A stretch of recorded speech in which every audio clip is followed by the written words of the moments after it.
Perbarui ilmu Islam kamu bersama Religion di tv1news.com dan TV1 Connect.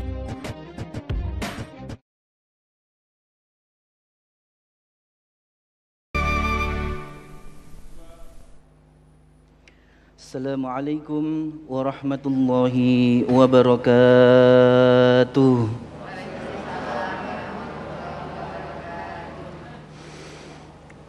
A'udzu billahi minasy syaithanir rajim.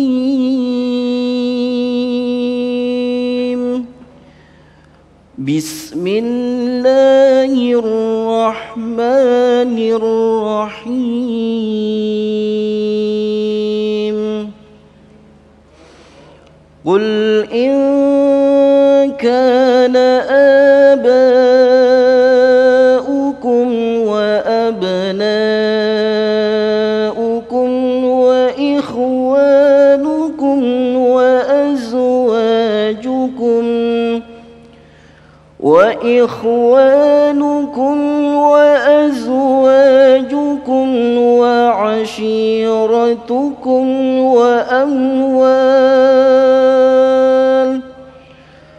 وعشيرتكم وأموال اقترفتموها وتجارة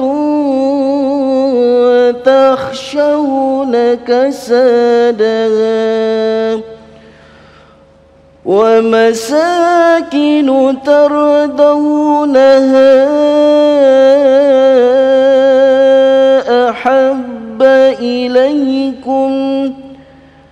أحب إليكم من الله ورسوله وجهاد في سبيله فتربصوا حتى يأتي الله بأمره والله لا يهدي القوم الفاسقين.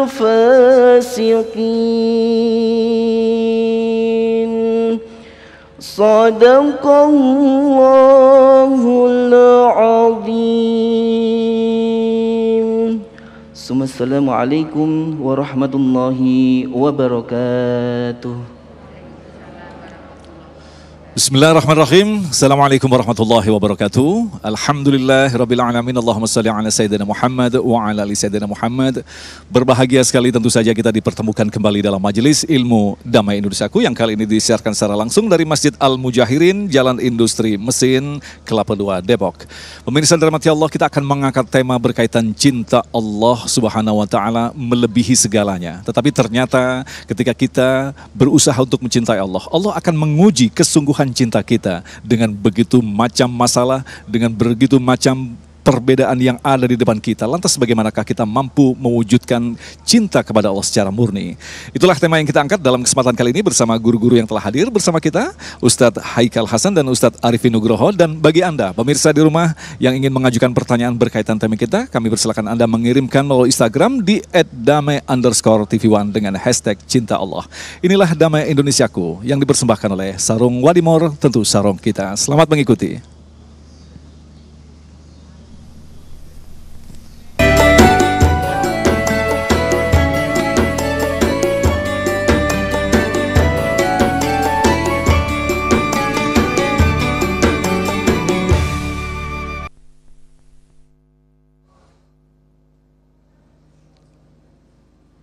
Assalamualaikum warahmatullahi wabarakatuh.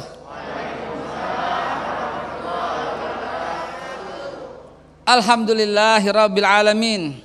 Wassalatu wassalamu ala Rasulillahi nabiyil karim wa ala alihi wa sahbihi ajmain. Amma ba'du.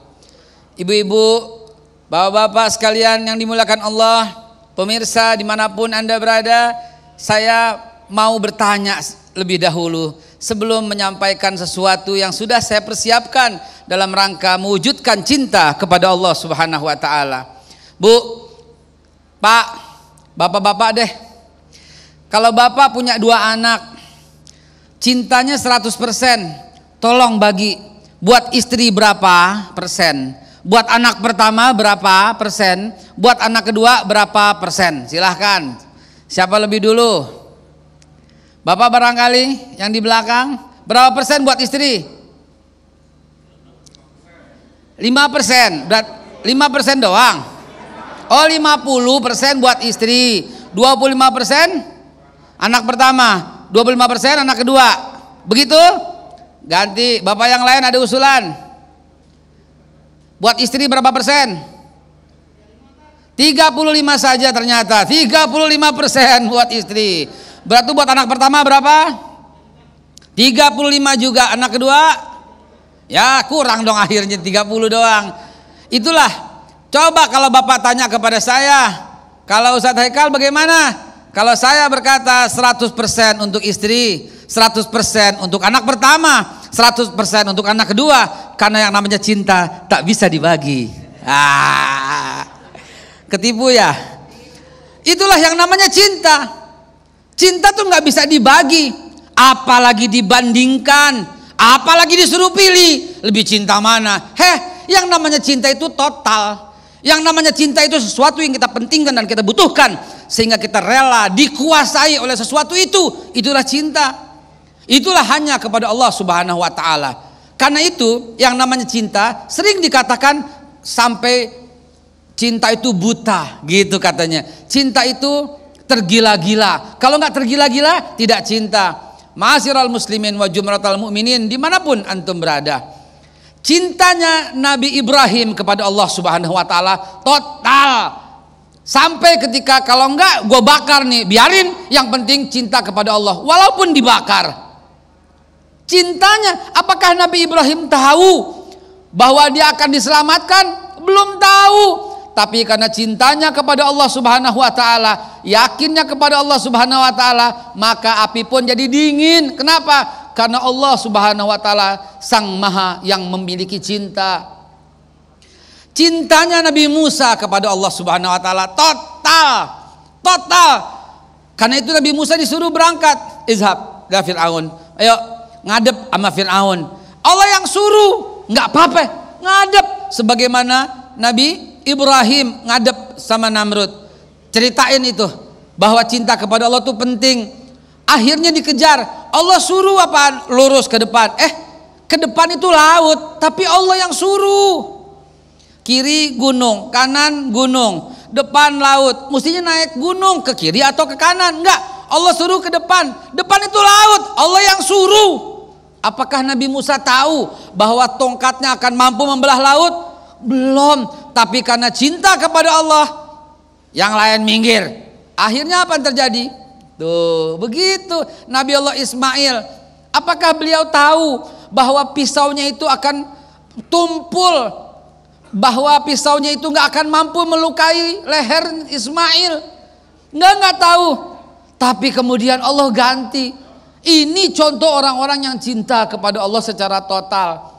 Cinta nggak bisa dibandingkan. Cinta nggak bisa dibandingkan. Sekali lagi, cinta nggak bisa dibandingkan. Karena ketika disuruh pilih, itu namanya bukan cinta. Mana mungkin kita bisa memilih, membagi presentasi tadi. Itu sebuah contoh.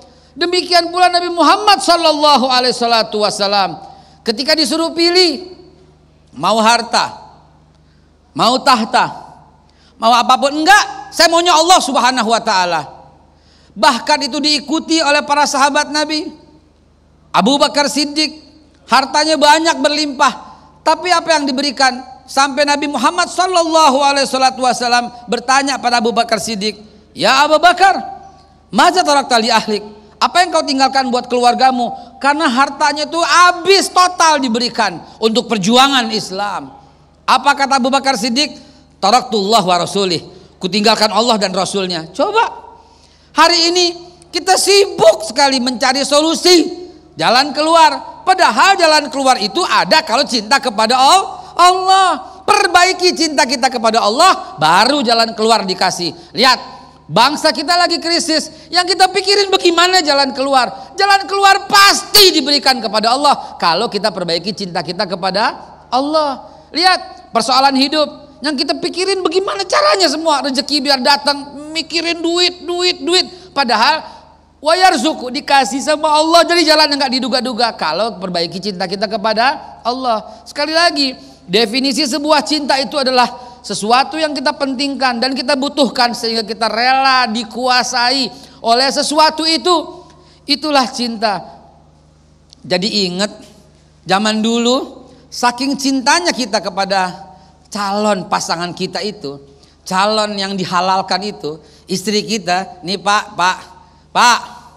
serius nih Pak, Bapak waktu mau melamar, tapi belum melamar, ngelihat gentengnya doang, gemeter gak hati? Betul tuh, para pelakunya kelihatan di sini tuh, betul ya Pak ya? Apalagi ngelihat dia baru pulang dari rumah, dari belakang, wuduh. Cintanya makin bergoyang itu hati. Gak bisa dibikin-bikin. Itulah yang namanya cinta.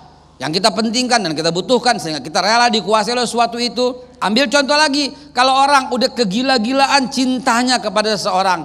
Walaupun dia lembur hari Kamis sampai malam kerja. Sampai Jumat sampai malam bekerja. Sabtu sampai malam. Hari Ahadnya sampai malam. Seninnya sampai malam. Karena lembur terus akhirnya Selasa disuruh libur sama bosnya.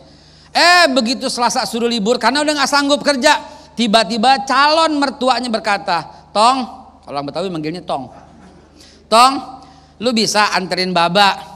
Kira-kira calon mertua nih, kira-kira capeknya hilang gak? Itu yang namanya cinta. Langsung capeknya hilang. Kenapa? Karena perasaan itu telah ada dalam hati. Nah itu hanya boleh kepada Allah Subhanahu wa ta'ala. Sehingga Allah suruh apapun gak ada masalah tuh. Allah suruh apaan? Nggak ada masalah. Yang penting Allah Subhanahu wa ta'ala redho, kelar semua urusan. Kita ini, saya pernah bikin puisi. Boleh nggak saya berpuisi hari ini sedikit? Boleh ya? Mudah-mudahan masih apal.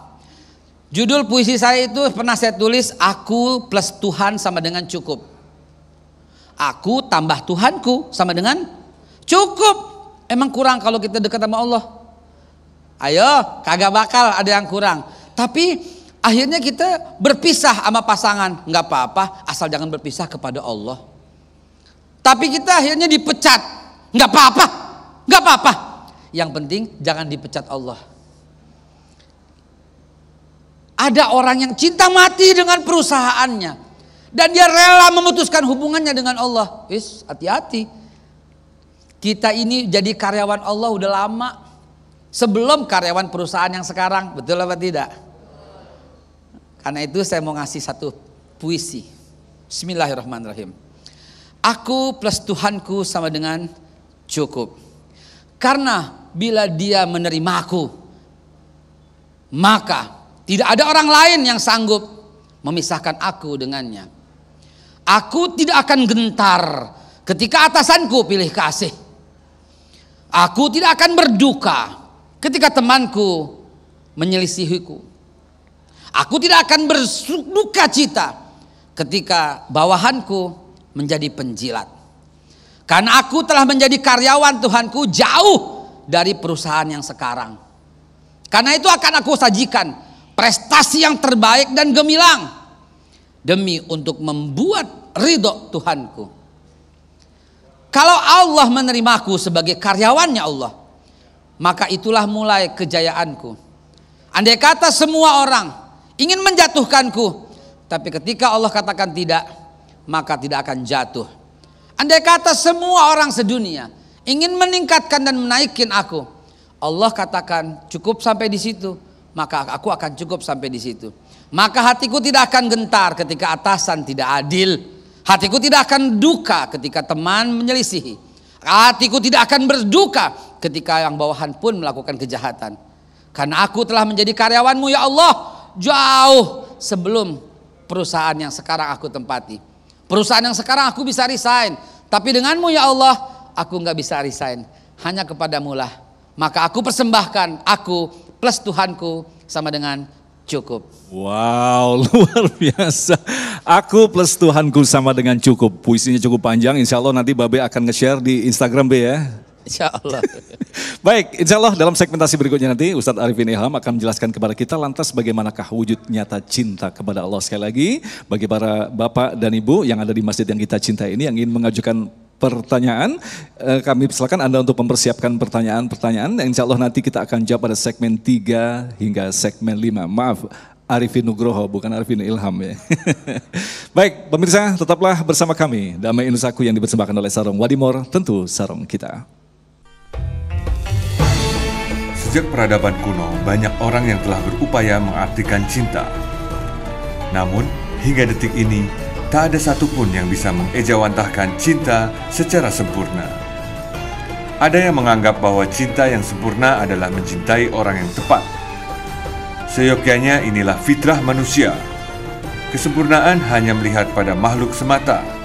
Muncul sebuah pertanyaan, ada realita yang tanpa kita sadari, yaitu bagaimanakah dengan kita mencintai Allah Subhanahu wa Ta'ala? Adakah melebihi di atas segala cinta yang ada? Kenapa kita banyak lalai untuk mencintai Allah di atas segalanya? Padahal Allah Subhanahu wa Ta'ala adalah kesempurnaan yang abadi.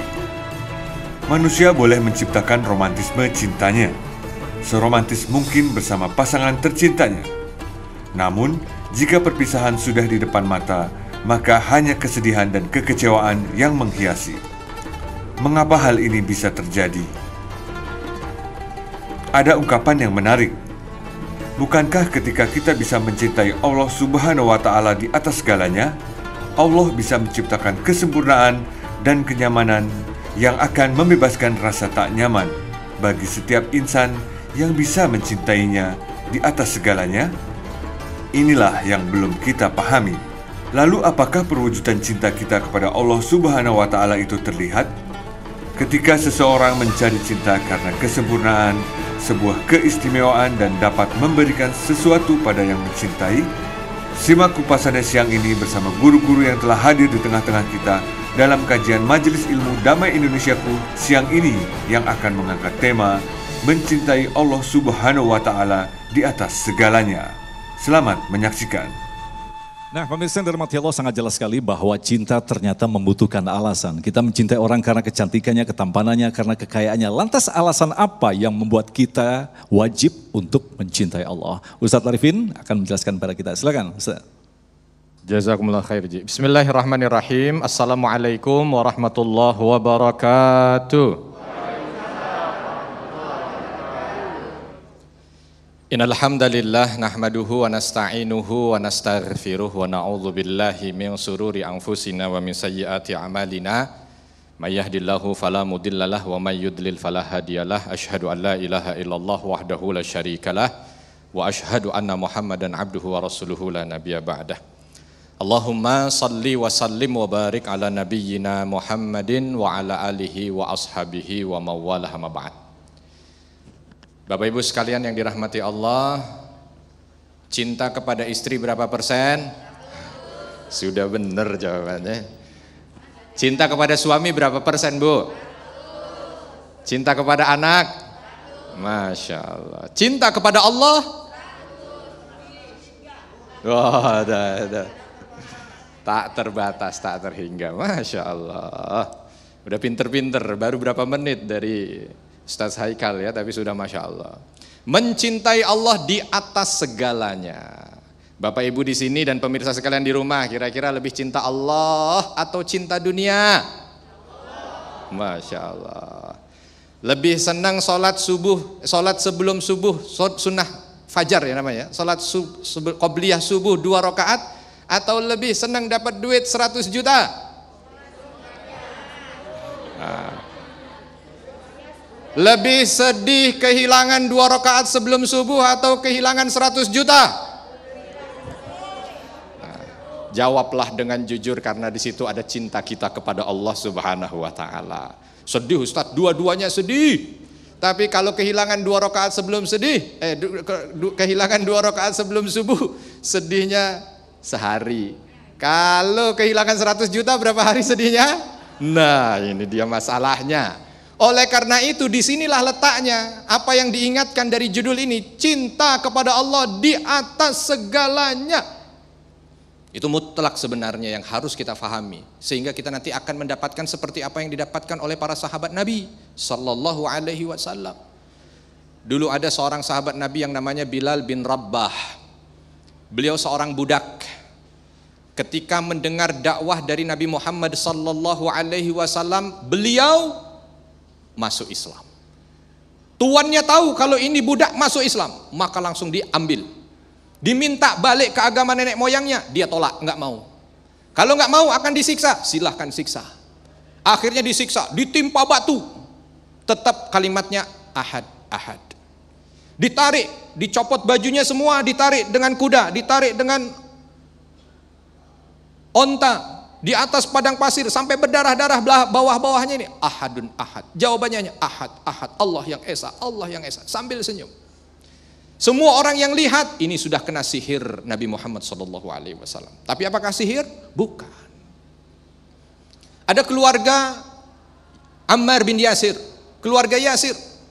Ini keluarga bukan dari golongan kaya. Masuk ke dalam Islam, orang-orang kafir Quraisy tahu kalau keluarga ini berani-beraninya menjadi pengikut Muhammad. Maka dipanggil satu keluarga, suruh balik, balik kamu. Enggak mau. Murtad dari Islam? Enggak mau. Kalau nggak mau akan aku hukum, dicambuk segala macam, tetap saja. Terakhir diambil baju besi dipanaskan sampai memerah. Lalu disampaikan kepada mereka, balik ke agama nenek moyangmu atau baju besi ini akan kami kenakan kepada kalian. Mereka tidak bergeming. Sampai akhirnya ibunda dari Ammar bin Yasir namanya Sumayyah ditarik ke depan, dipakaikan baju besi itu. Wus! Langsung seketika badannya matang sampai terlihat kulitnya. Beliau syahid, menjadi syahidah pertama dan meninggal dalam kondisi tersenyum. Semua orang bilang ini sudah gila, ini sudah gila. Tapi itulah dia hakikat cinta. Orang kalau sudah cinta maka yang akan dia dapatkan, dan itu sebenarnya bekal dalam kehidupan, merasa nikmat hidup apapun adanya. Nikmat hidupnya. Kenapa? Cinta. Daripada punya rumah 10 tapi nggak cinta kepada Allah, nggak akan enak itu rasanya. Lebih baik punya rumah 17 tapi cinta kepada Allah. Itu akan lain rasanya. Jangan fokus pada jumlahnya Bapak Ibu, fokus pada cinta atau tidaknya kepada Allah. Ini kalau dilihat dari wajahnya ini, wajah bermasalah semua ini ya. Wajah-wajah sedih semua. Enggak. Ya insya Allah wajah ceria seperti Babe Haikal ya. Gimana caranya? Kalau kita lihat apa yang ada pada sahabat tadi, dan itu hanya sekian persen dari cerita yang begitu menakjubkan dari para sahabat. Kok bisa mereka seperti itu? Padahal mungkin gizi secara makanan lebih baik kita dibanding beliau. Mungkin dalam kondisi kenyamanan hidup lebih nyaman kita. Aduh, kasur kita empuk, tidur kita AC, rumah kita gede, dibanding dengan beliau mungkin kita lebih. Tetapi yang membedakan antara mereka-mereka yang dimuliakan dengan kedamaian dan kenikmatan itu adalah cintanya kepada Allah. Itu yang penting. Maka dalam hidup yang harus ada di dalam hati, cinta kepada Allah melebihi segalanya. Itu yang disebutkan dalam hadis yang diriwayatkan dari Anas bin Malik radhiyallahu anhu dalam Sahih Bukhari, disampaikan, salasun man kunna fihi wajada halawatal iman. Ada 3 hal kalau ini ada dalam hati seseorang, maka dia akan merasakan manisnya iman. 1, ayyakunallaha wa rasuluhu ahabbu ilaihi mimma siwahuma. Menjadikan Allah dan Rasulnya sesuatu yang paling dia cintai di atas segalanya. Jadi cinta kepada Allah. Lagi nonton sinetron, Bu, Allahu Akbar, Allahu Akbar. Sinetron apa sholat dulu? Kalau orang solehah sholat dulu. Lagi mancing, Allahu Akbar, Allahu Akbar. Pak, sholat dulu apa lanjutin mancing? Tanggung katanya, ibu-ibu yang jawab. Ya. Bu, punya handphone nggak? Banyak mana sehari yang dibaca? WA apa Al-Quran? Jujur. Ya, kalau begitu ceritanya ini judul kita ini bukan cuma jadi jargon dan slogan. Jargon.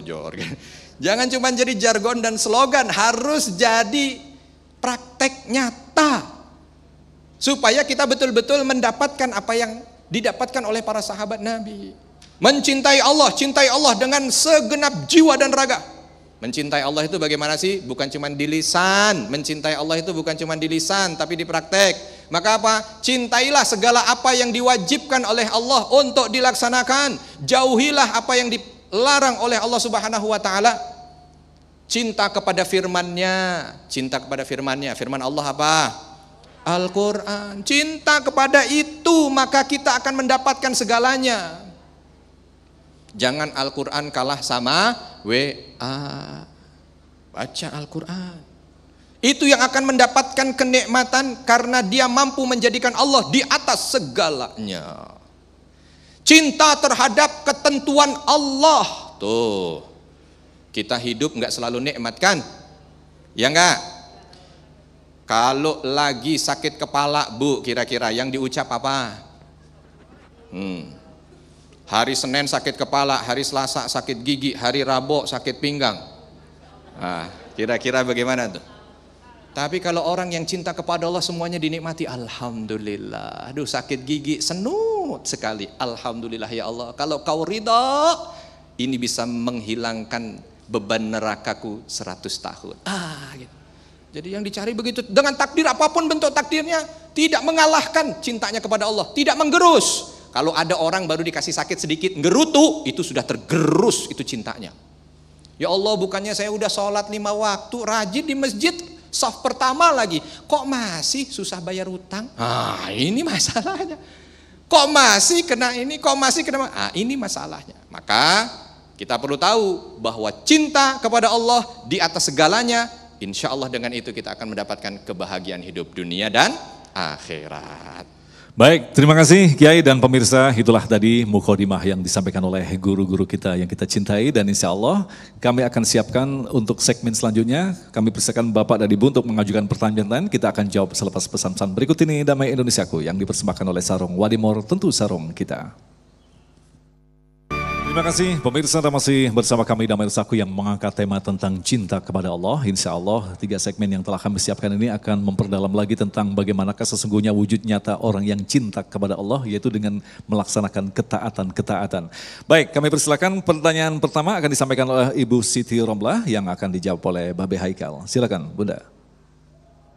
Maskernya dibuka ya. Assalamualaikum warahmatullahi wabarakatuh. Ini Babe, sebenarnya pertanyaannya bisa untuk Babe atau Ustadz Ilham. Pertanyaannya, secara teori kita sudah tahu bahwa cinta kepada Allah itu di atas segalanya.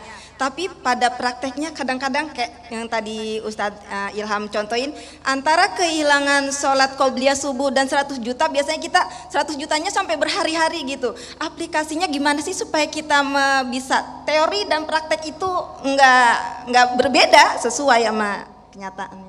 Baik, terima kasih Bunda. Waalaikumsalam warahmatullahi wabarakatuh. Silakan Ustadz Arifin Nugroho ya. Jadi bukan Ilham ya. Masya Allah, ini pertanyaannya nih, gimana prakteknya? Yang jelas ini ilmunya Babe Haikal gitu. Diminta kita untuk terus berlatih. Karena bukan berarti ini akan menjadi barang yang begitu mudah didapat. Tetapi ketika dia mampu untuk melatih keimanannya, maka insya Allah dia akan dapatkan. Karena musuh utama kita ini luar biasa juga. Syaitan laknatullah, dia akan terus ada dan dia akan terus mencoba untuk menggerus kemampuan kita untuk mencintai Allah di atas segalanya. Ya, miriplah dengan berbagai macam latihan amal soleh. Nah, itu juga harus dilatih. Dalam hidup kita pasti pernah kehilangan, pasti pernah. Maka di saat kita kehilangan itu, coba Allah Subhanahu wa taala terlebih dahulu yang menjadi acuan. Tadi Babe Haikal sudah sampaikan. Kalau lagi dipecat sama atasan, enggak apa-apa, yang penting enggak dipecat sama Allah. Kehilangan uang, enggak apa-apa, yang penting enggak kehilangan Allah. Diuji sakit, enggak apa-apa, yang penting nanti ini bisa membawa saya ke surga. Itu terus yang diterapi, terapi terus. Karena nanti setan terapinya lain. Tuh, susah loh, dapetinnya 100 juta. Aduh susah, ini berat, kamu bisa buat ini. Aduh lagi. Langsung diterapi lagi, bismillah ya Allah, nggak apa-apa kalau ini memang engkau ridho, ya Allah, dunia nggak ada apa-apanya, ya Allah, begitu. Mau kehilangan besok biar dicoba langsung? Harus langsung. Ustadz Arifin, kalau Ya. kita kaitkan dengan peristiwa yang dialami Bilal seperti yang Ustadz jelaskan tadi, artinya Bilal ini kan orang yang baru pertama kali masuk ke dalam Islam dan Betul. belum begitu banyak ilmu memahami tentang Islam. Betul. Tapi dengan begitu mudahnya ketika disiksa dengan siksaan yang sangat berat, yang muncul adalah ahad-ahad. Masya Allah. Artinya cinta itu diturunkan atau dilatih seperti itu. Iya, ini pertanyaan luar biasa dahsyat itu ya.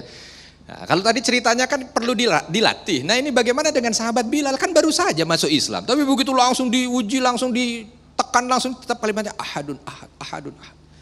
Kadang-kadang yang sudah Islam sejak lahir belum tentu bisa begitu. Nah gitu kan. Nah inilah dia salah satu bahagian dari tanda bahwa cinta itu adalah fitrah gitu. Ya, jadi kita bersyukur pertama ketika kita Allah sudah pilih menjadi muslim. Tinggal kita ambil fitrah berikutnya, bagaimana kita mencoba untuk menjadikan hati ini sesuai dengan kodratnya gitu. Karena seluruh tubuh kita ini kodratnya cinta kepada Allah. Tapi kita terkadang-kadang yang narik-narik untuk cinta kepada selain Allah. Maka itu harus, orang kalau sudah berada di kodratnya, Masya Allah luar biasa itu. Kita kadang-kadang ada momen-momen begitu. Contoh misalkan kita lagi di depan Ka'bah, rasanya itu semuanya untuk Allah. Wah gitu ya. Nah, pokoknya Allah, Allah. Atau contoh ketika naik pesawat, pilot bilang, pesawat kita mau jatuh. Wah udah gitu. Nah, itu langsung kembali ke fitrah semua, langsung Allah, Allah. Nggak ada yang ingat sertifikat tanah bagaimana, ya nggak ada yang begitu. Ya kan, ingatnya kepada Allah, kenapa? Langsung ditarik kepada fitrah, kodrat. Baik, terima kasih. Selanjutnya kami persilakan kepada Bunda Nuril.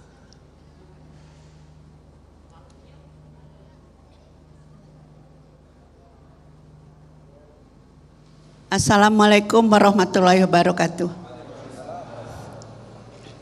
Saya mau nanya tapi keluar sedikit dari cinta Allah. Kalau kita subuh itu kita kan dianjurkan untuk beristighfar. Astagfirullahaladzim, la ilaha illallah wal hayyul qayyum wa atubu ilaih. 3 kali itu dosa kita akan diampuni sebanyak buih lautan. Nah, gimana hukumnya kalau yang bunuh, yang berbuat maksiat, yang katanya dosa tidak diampunin, sedangkan Allah Maha Pengasih Penyayang dan Maha Pengampun. Makasih. Wabillahi taufiq wal hidayah. Wassalamualaikum warahmatullahi wabarakatuh. Waalaikumsalam. Babe akan menjawabnya. Jadi pada intinya ketika kita mencintai akan ada ujian-ujian, bahkan kemaksiatan. Karena kemaksiatan adalah memang tabiat dari manusia. Lantas bagaimana dikaitkan dengan cinta kepada Allah? Apakah orang-orang seperti ini tetap akan diampuni? Babe. Bismillahirrahmanirrahim. Bu, diampuni atau tidak, sayangnya nggak ada stempel. Begitu kita dosa, kita minta ampun, ada stempel diampuni, cetok gitu. Nah itu enak. Sertifikat diampunin Allah. Sayangnya nggak ada. Karena itu tugas kita cuma minta ampun doang.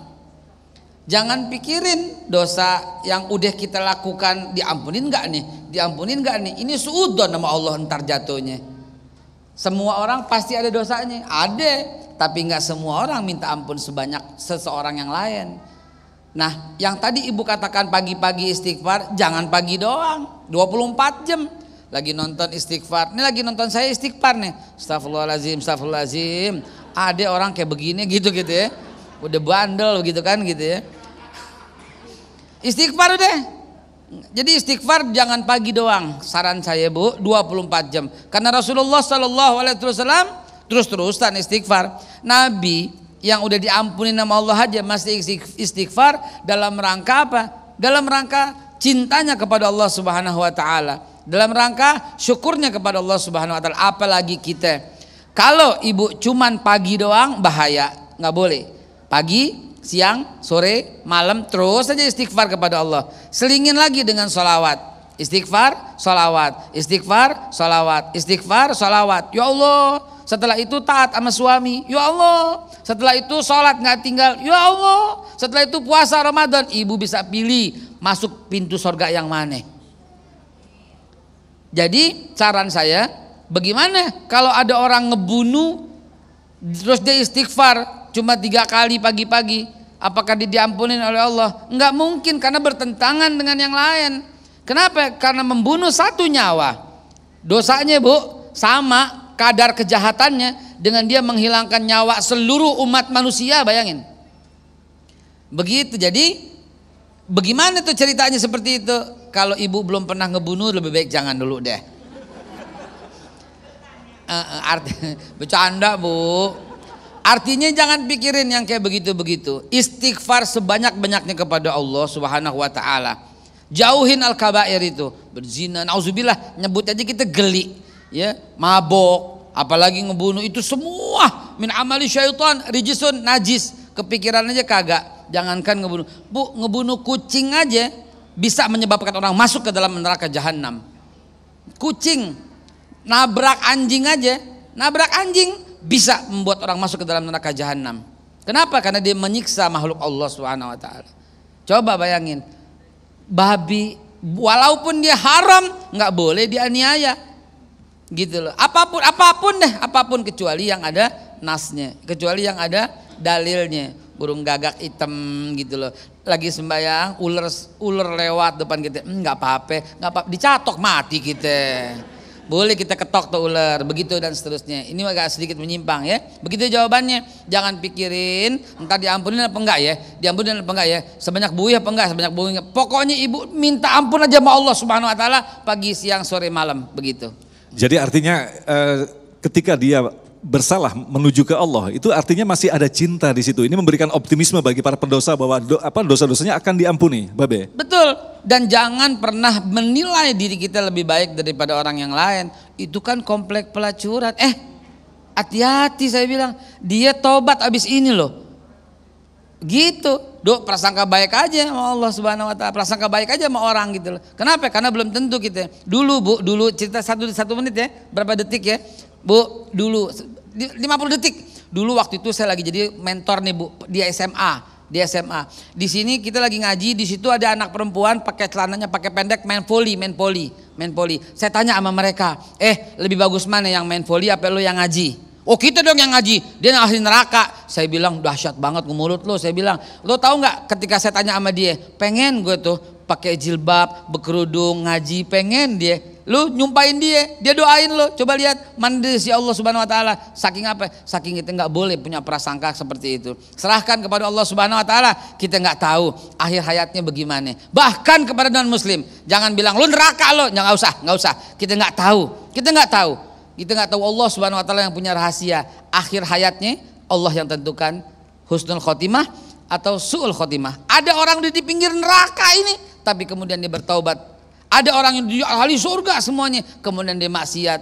Allah alam bisawab. Karena kita bukan panitia surga neraka, kita serahkan kepada Allah Subhanahu wa taala. Masya Allah, jawaban-jawaban yang sangat luar biasa. Kami masih menyimpan beberapa pertanyaan lagi. Insya Allah kita akan jawab selepas pesan-pesan berikut ini. Tetaplah bersama kami, Damai Indonesiaku.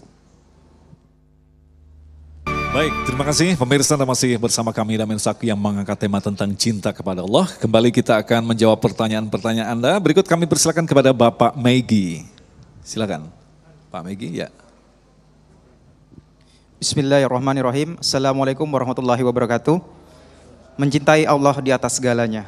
Lalu pertanyaannya, bagaimana cara dan kiat kita sebagai umat muslim untuk meningkatkan kualitas dan kuantitas cinta kita kepada Allah Subhanahu wa taala di tengah pandemi Covid-19 ini maupun setelah pandemi ini berakhir. Terima kasih. Assalamualaikum warahmatullahi wabarakatuh. Waalaikumsalam. Silakan Ustadz Arifin. Masya Allah nih, pertanyaannya luar biasa. Terdampak nggak Pak siapa? Pak Mehdi, terdampak pandemi? Masya Allah. Itu sarana kita untuk meningkatkan cinta kita kepada Allah. Belajar dari Nabi Ayub. Beliau didera dengan luar biasa ujian, ya. Sakit lah, hilang anak lah, hilang harta segala macam. Tapi ketika beliau itu sudah dikucilkan oleh manusia-manusia yang ada, beliau hanya menyebut dengan kalimat Rabbi anni masaniya dur wa anta arhamur rahimin. Ya Rabb, detik ini engkau sedang uji aku dengan ujian yang begitu berat. Tapi aku yakin engkau maha pengasih lagi maha penyayang. Artinya cinta kita kepada Allah itu harus dibarengi dengan keyakinan total bahwa di antara siapapun yang ada dan kondisi apapun, Allah itu tetap jauh lebih cinta kepada kita. Ada cerita seorang ulama besar ketika lewat satu kampung, dia lihat ada seorang ibu yang lagi gendong anaknya. Lalu didatangi oleh ulama ini, dia tanya, Bu, sayang nggak sama anaknya? Sayang lah. Cinta nggak? Cinta. Ditanya, kenapa ibu sayang sama anak, cinta sama anak? Bingung juga ibu ini kan jawabnya, gimana? Ya dia jawab aja spontan, gimana saya nggak cinta sama dia? Saya yang ngandung, saya yang melahirkan, saya yang nyusui, saya yang gendong sampai dengan detik ini, bagaimana saya tidak cinta? Nangis ulama ini dengar jawaban itu. Bingung lagi ibu ini, apa salah saya jawab gitu kan? Begitu selesai dari nangisnya ditanya apa salah saya jawab, ulama ini bilang enggak. Cuman kamu ngingatkan saya kalau ibunya ini saja yang cuman dapat titipan cintanya begitu luar biasa dengan titipannya, lalu bagaimana dengan pemiliknya? Allah Subhanahu wa taala, cintanya kepada anak ini pasti jauh luar biasa. Maka kita juga begitu. Untuk bagaimana kita di saat pandemi, bahkan setelah pandemi tetap terpupuk cinta kita kepada Allah, punya keyakinan bahwa Allah lah zat yang paling cinta dengan kita. Maka kalau kita tahu bahwa Allah zat yang paling cinta dengan kita, tidak akan pernah merugi kalau kita mencintainya melebihi apapun juga. Cinta kita kepada bos, kadang-kadang kita cinta pada bos, tapi besok belum tentu dia sama. Cinta kita sama kerjaan juga begitu, bahkan cinta kita kepada apapun yang ada di dunia ini, semuanya fana, semuanya hilang. Dan mereka akan merugi dengan cintanya kepada sesuatu yang fana dan hilang. Tapi kalau kita cinta kepada zat yang mencintai kita ini melebihi segalanya juga, maka kita juga akan memberikan cinta kita kepadanya dengan segalanya, kita akan mendapatkan kebaikan yang luar biasa. Jadi pandemi sudah lebih mendekatkan kita kepada Allah. Ya Allah, ternyata dengan pandemi ini kau ingatkan bahwa alam semesta ini ada Robnya. Alam semesta ini ada yang mengatur. Alam semesta ini ada yang meletakkan segala takdirnya kepada hamba-hambanya. Makin mendekat kepada Allah Subhanahu wa taala. Karena ternyata Allah tidak turunkan ababil. Ya, Allah tidak turunkan, ini belum keluar Dajjal nih, ini belum keluar Ya'juj Ma'juj, baru COVID-19 yang nggak kelihatan. Sekarang udah banyak saudaranya, ya. Saudaranya udah banyak, nah, makanya jangan kalah sama COVID. COVID aja banyak saudaranya, masuk kita putus hubungan saudara gitu. Ya, sehingga dia punya kekuatan, kita juga begitu. Kalau ini ada, maka ada Rob yang jauh lebih besar lagi, maka membuat kita jauh lebih cinta lagi kepada Allah Subhanahu wa taala. Baik, terima kasih Ustadz. Selanjutnya kami persilakan Bapak Asep. Ya, silakan. Assalamualaikum warahmatullahi wabarakatuh. Pertanyaan saya singkat aja, Pak Ustadz. Untuk kita berzikir, kalau kita berzikir, itu kita mencintai Allah atau mencintai diri sendiri? Demikian, terima kasih. Wassalamualaikum warahmatullahi wabarakatuh. Babe, silakan. Ini pertanyaan persis ketika saya bawa jamaah haji. Ketika saya bawa jamaah haji, pada berebut cium Hajar Aswad. Sampai rela bayar orang, sampai rela sikut kiri, sikut kanan, tendang kiri, tendang kanan. Saya bilang ini orang yang keliru dalam hal beribadah. Seolah-olah dia paling hebat, mau ngapain? Dia berdesak-desakan sampai depan Ka'bah. Begitu sampai depan Ka'bah, dia keluarin selfie, cepret gitu. Yang ketawa tuh pelakunya tuh. Ini pertanyaannya sufi banget. Ya Allah ya Rabbi, begitulah Pak. Ada orang yang berusaha bangun di tengah malam, jam 12 malam dia udah bangun. Jam 1 dia udah gak berani minum karena takut pipis. Ngapain? Dia mau duduk di Raudhah. Dia mau duduk selama-lamanya di Raudhah. Seolah-olah ini orang gemar beribadah. Padahal dia lagi mewujudkan egoismenya dia. Hati-hati. Hati-hati. Saya sampaikan kepada jamaah yang saya ajak berangkat haji, di mana saya jadi pembimbingnya. Saya bilang begini, mau nggak Bapak berduduk di Raudhah dari hari pertama di Madinah sampai hari terakhir duduk dari kapan Ustadz? 24 jam. Nggak mungkin. Ayo ikut saya bilang. Ngapain Pak? Begitu kita dapat itu Raudhah, cukup 2 rakaat. Kita nengok ke belakang. Ada nggak yang tua? Ada nggak yang nggak dapat?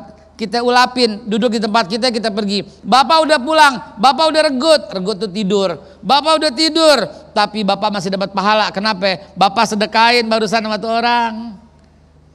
Kurang lebih kayak begitulah yang namanya ibadah. Jangan serakah.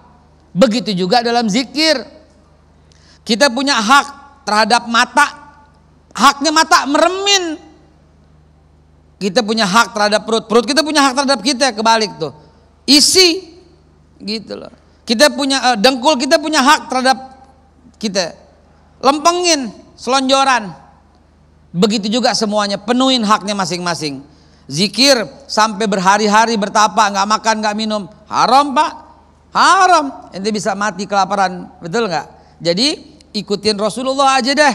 Kan kata Nabi, ya kata Allah dalam Al-Quran, in kuntum tuhibbunallah fattabi'uni. Udah selesai. Allah akan cinta kalau kita ngikutin Nabi Muhammad SAW. Apa tuh? Nabi tidur juga. Nabi zikir juga. Nabi kerja juga. Nabi makan juga. Nabi minum juga. Karena Nabi adalah seorang presiden. Nabi seorang kepala negara. Nabi seorang jenderal memimpin perang. Nabi seorang kepala rumah tangga. Nabi seorang kakek. Nabi seorang suami. Nabi seorang ahli sholat. Ikutin yang mana? Ahli zikirnya, ahli puasanya. Bapak tinggal ikutin, kelar hidup loh. Nah, Babe, ada sebagian orang yang telah sampai pada level menikmati ibadah itu sendiri. Dia menemukan kenikmatan ibadah. Lantas bagaimanakah penjelasannya? Ditakutkan di sini dia ada sombong dengan ibadahnya. Padahal itu justru bentuk kecintaan yang total kepada Allah, Babe. Subhanallah, hatilah yang akan menentukan semuanya. Inda fil jasadi mudghah, iza saluha saluhal jasadu kulluh, wa iza fasadat fasadat jasadu kulluh, ala wa hiya qalbu. Hatilah yang menentukan segalanya. Ketika kita merasakan nikmatnya beribadah kepada Allah, kalau itu benar, maka dia akan mengaplikasikan dengan nikmatnya berbagi kepada tetangga. Karena kalau dia cuma kepada Allah doang, maka dia separuh. Dia cuma hablum minallah, dia nggak bisa memperhatikan yang kedua, yaitu hablum minannasnya. Jangan lupa Pak, sorga kita raih karena kita berketuhanan yang Maha Esa, alias kita bertauhid. Bukan cuma itu, yang kedua kita berkemanusiaan yang adil dan beradab. Artinya kita hablum minallah wa hablum minannas juga. Kita lingkungan, tetangga lapar apa enggaknya. Bahkan kata Nabi, demi Allah tidak beriman. Siapa ya Rasulullah? Yang tetangganya lapar sementara dia kenyang. Tuh. Betul nggak? Maka watasimu bihablillahi jami'an.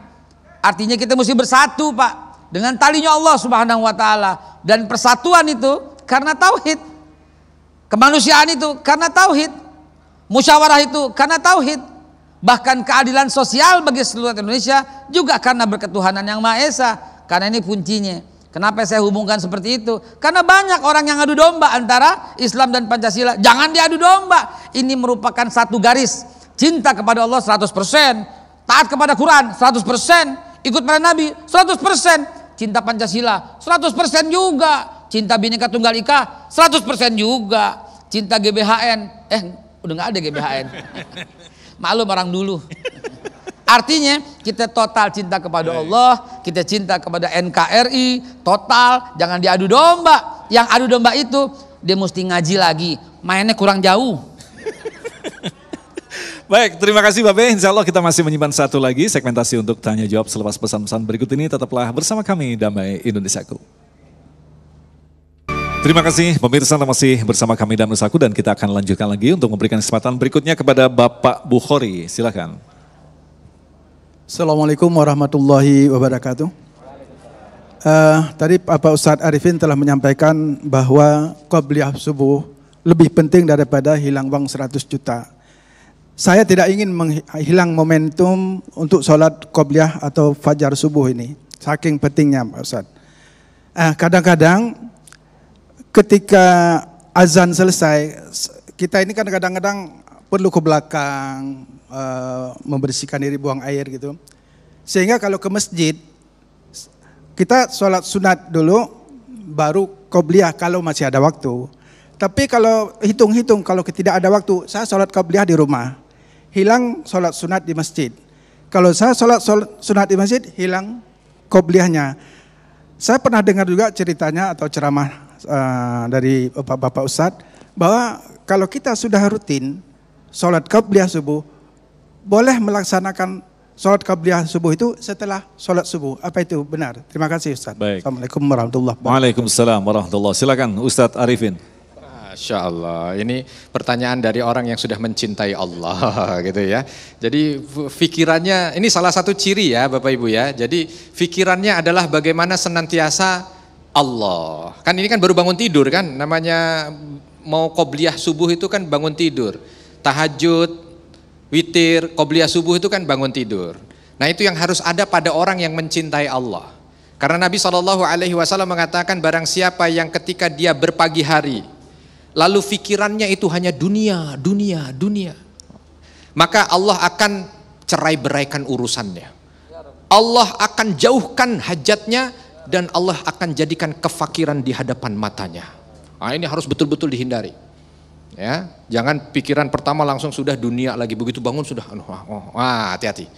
Tapi kalau orang yang baru berpagi hari, baru bangun, dia langsung pikirannya Allah, Allah dan Allah, ibadah apa yang bisa saya kerjakan, saya bisa apa hari ini, saya akan persembahkan apa untuk Allah, berikan kemanfaatan apa untuk hamba-hamba Allah yang lain, maka Allah akan jadikan urusannya semuanya mudah, hajatnya didekatkan dan kekayaannya ada di dalam hati. Nah, jadi begitu, kenapa kok awal bangun itu kan selalu kita sudah ada tahajud, sudah ada witir, terus qobliyah subuh.